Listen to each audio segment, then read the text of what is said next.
Again, thanks for tuning in. My name is Brendan, aka Cliff Jumper, and this is my VR6 Corrado. It is in need of some maintenance before we do some more performance stuff, and down buried in there is a transmission mount that needs to come out because it's 30 years old and it's toast. So over here we have a brand new Black Forest Industries upgraded stage 1 harder durometer solid transmission mount that's going to go in there. So removing the old one is going to involve removing the coolant reservoir. I probably need to unbolt this bracket. It's a fan control unit. And after those two are out of the way, I should be able to go straight down to the main automatic transmission bolt that holds it on top. There are two smaller bolts on the sides that kind of cup it in place, and I've got to remove those as well. So that is what we are going to deal with. So let's get to it and see how it goes. Previously on Battlestar Galactica. Working on a really old car is kind of the gift that keeps on giving. I'm going down here looking at the transmission mount, which is back behind here, to be able to figure out how to get to that transmission mount to replace that motor mount. And I see a whole bunch of grease spattered around, which means, yes, lo and behold, our CV boot is torn and leaking. So that, you're gonna have to deal with that. So I haven't heard any clicky noises from our axle here, but it's gonna have to come out in order to put a new boot on there. So joy of joys.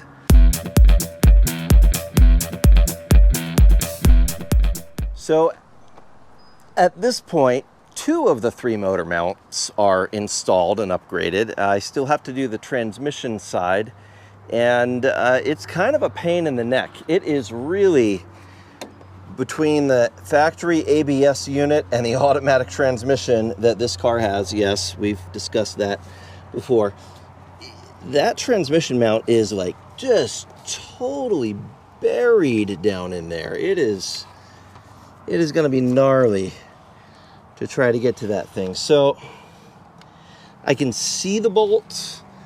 I'll probably have to remove a bunch of stuff here to be able to dive down on it with a tool. So it needs to be done. This is going to be an ongoing thing. We're gonna deal with that transmission mount, and then we have to deal with the coolant leak, which is somewhere down in here, and it could be that coolant flange with the thermostat that needs to be replaced. It could be the crack pipe, the water pipe in there. It could just be a loose hose clamp. But that is gonna need to get diagnosed before I get this thing roadworthy, and before I put the supercharger in this lovely spot where it is waiting to go. So we'll get on this. We'll make it happen.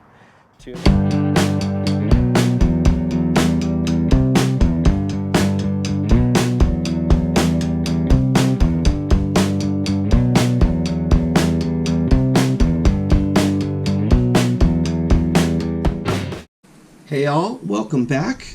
Brendan here, aka Cliff Jumper, and we are back on the Corrado project today. So our goal today is to finish with the motor mount swap. We got to get that transmission side one, which appears to be a pain in the butt. We need to deal with the boot for the driver's side CV inner axle. I think we can zip tie that back on without having to remove the whole thing, and it is kind of a ghetto fix, but it'll be fine for now, and then I'll have to deal with repacking that and all that fun stuff. That'll be a later video, but for just getting it functional, let's just deal with that. And then the supercharger, try to get all that back in place and properly assembled and sorted out. So we got a bit of work to do today. Let's see how much we can accomplish. Let's go. So as we mentioned before, there are a few things that need to come out of the way right here in order to be able to access the top of the motor mount bolt. So I'm going to unbolt my Autotech stress bar from here, lift that out of the way. I'm going to unbolt the coolant reservoir and shift that out of the way, and then see if we have a straight shot down. Hopefully we do at that point, but we'll see.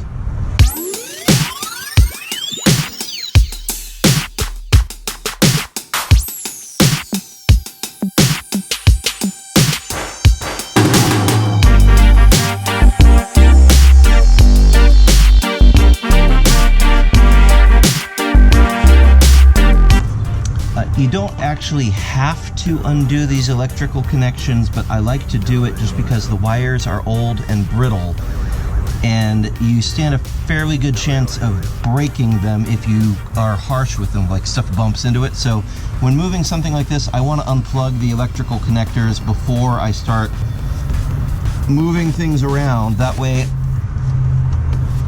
it's more likely my car is actually going to work when I put it back together. Well, as part of this process, I have discovered that a rodent of some sort has been making a home down in here and building a nest down underneath my brake assembly there. So I've got to clear out these wonderfully comfortable accommodations that whatever this creature is has created for itself. So yeah, that's, you know, always a fun part of the process. Let's see here. Hopefully I don't find the little critter itself. But yeah, lots of stuff. All right, now that we've cleared out the mouse nest, that's wonderful.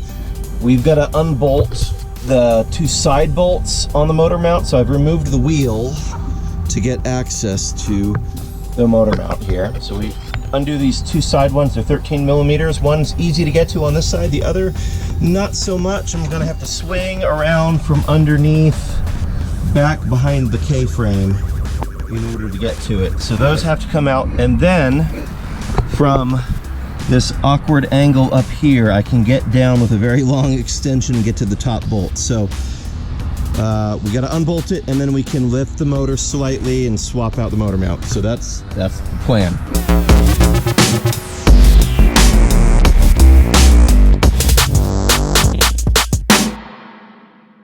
All right, so you can see way down in there, that's where the bolt is that we're getting to on the top. And I get this long extension rigmarole going all the way down there, so hopefully we're able to get that out fairly easily.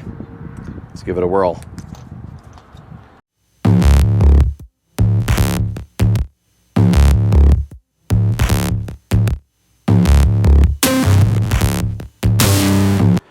Okay, so that was the difficult one. I think it was the difficult. So one more to go, and we should be able to swap this thing out. Let's see if we can get that last bolt. And I think I have to come in from all the way underneath, swinging through from back here to get to it. So like up inside there. So we'll see what we can do with that. For that last retaining bolt, rather than dig from underneath, which is possible, and yeah, you can get to, but the steering rack's in the way, so it's kind of a pain. I just put a really long extension down this way and able to get that bolt from here. So universal joint extension on the very end of it, and we're in business. So getting that last bolt out of place, and we will be able to lift the motor, swap out the mount, and continue on with other projects on this. So let's it should be hand loose at this point for me to be able to get that bolt out of there. Yeah, nice long extension. Okay, a little bit more fun here. Not really. So we got to jack up the transmission side slightly. So we're going to use these hard mount points here and there to put a block of wood and jack up very gently from there to be able to lift this slightly. And we're going to have to also monitor from on top as we lift the motor to make sure that none of the things that are coming up are interfering or crushing one another, causing damage. That's a very real thing you have to keep an eye out for when you're doing this. So just kind of keep an eye on that as we lift the motor. Okay, ready to lift the motor. Gonna start doing it, just keeping an eye in here for clearance and make sure we're not doing any damage. So very gentle.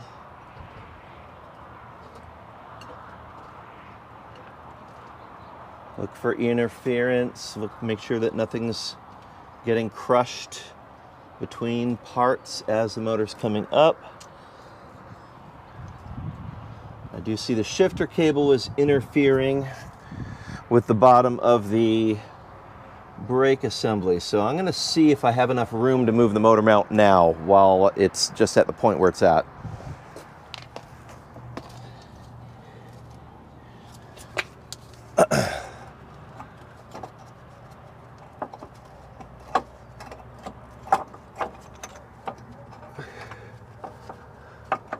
We are so very close to being able to get that motor mount out of the cup.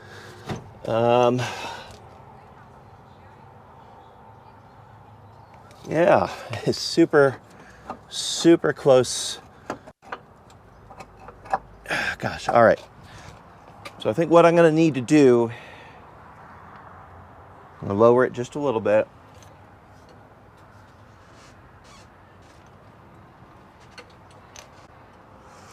So I'm going to need to undo the shifter cable that's in there. So this shifter cable right here is interfering. It's getting caught between the transmission and the ABS pump assembly. So I'm going to unbolt that, move it out of the way. That should give us just enough clearance to be able to get to what we need to do.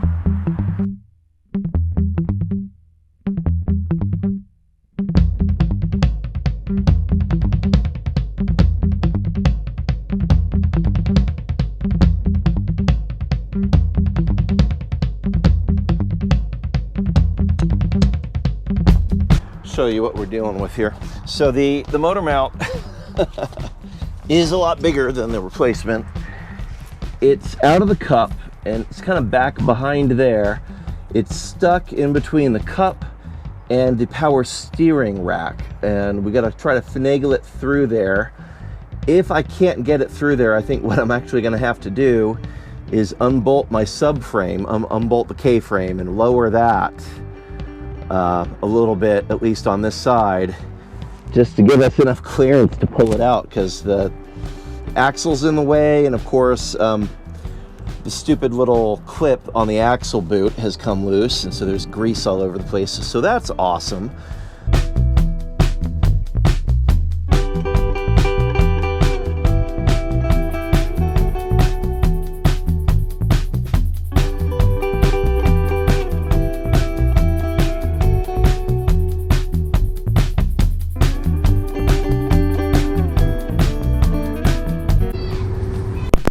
So yeah, the rule of Corrado's applies, or really Volkswagen maintenance in general, but there was a lot more work than we expected. So what I had to do was pull out the axle, which as you can see here, the boot has come off. I thought the boot has torn, but it was just the retaining ring, one of these, that came off there. So there doesn't appear to be any damage. It's not clicking or anything. So I'm gonna clean it, repack it, put a new clamp on it, and we'll call that a day. We'll put that back on. But pulling it out of the way allowed us access to get in and get the old motor mount out.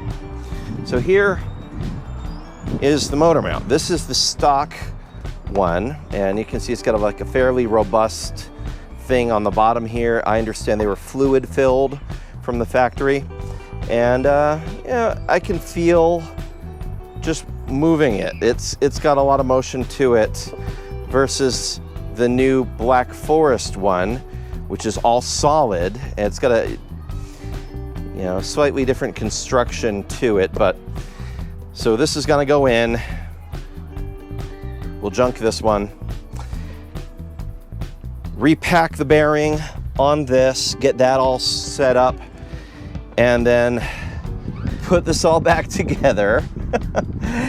And then all this back together, then we can start on the supercharger. So I'm thinking for today's project, probably not getting to the supercharger today.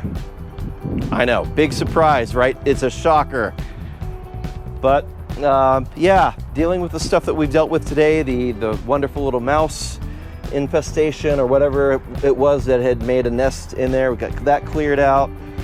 Gonna clean some stuff and make it better, so keeping at it.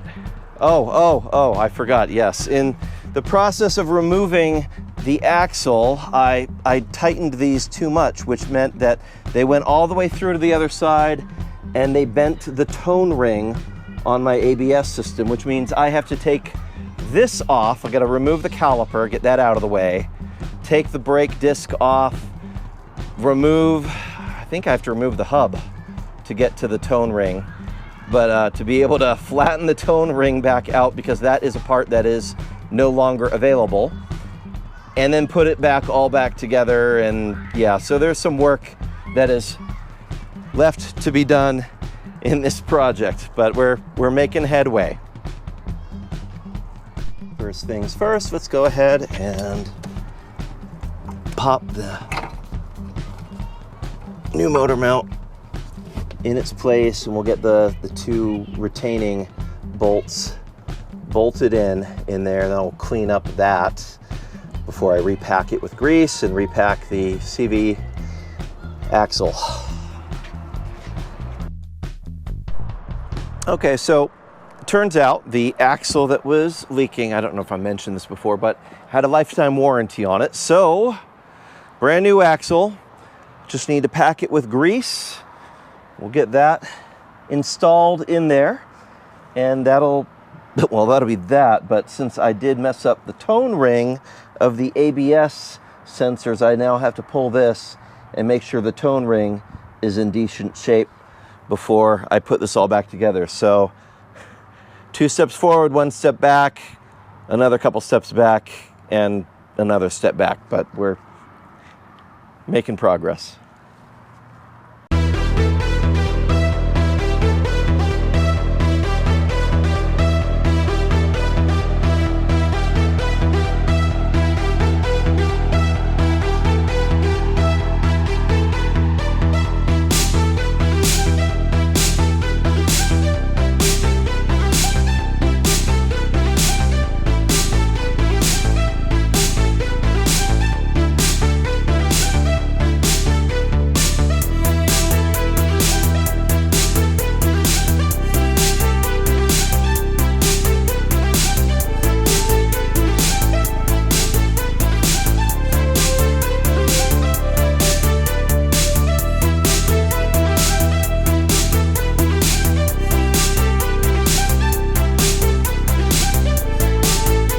To recap, sun is going down, vampires are coming out, you know, my peeps. So anyway, we have fixed the tone ring on the ABS, got the axle back in there. I still do need to torque all of the axle bolts where it meets the flange for the transmission, but that's in place. And we still need to dive into here and bolt the top of the transmission mount back in place. We've got the new transmission mount there, so the motor needs to come down, bolt it up, get all this sorted back out, and then we can finally start on the supercharger. So I'm anticipating doing all that tomorrow. We're out of daylight, so I'm gonna put away all my stuff and we will come back to this tomorrow.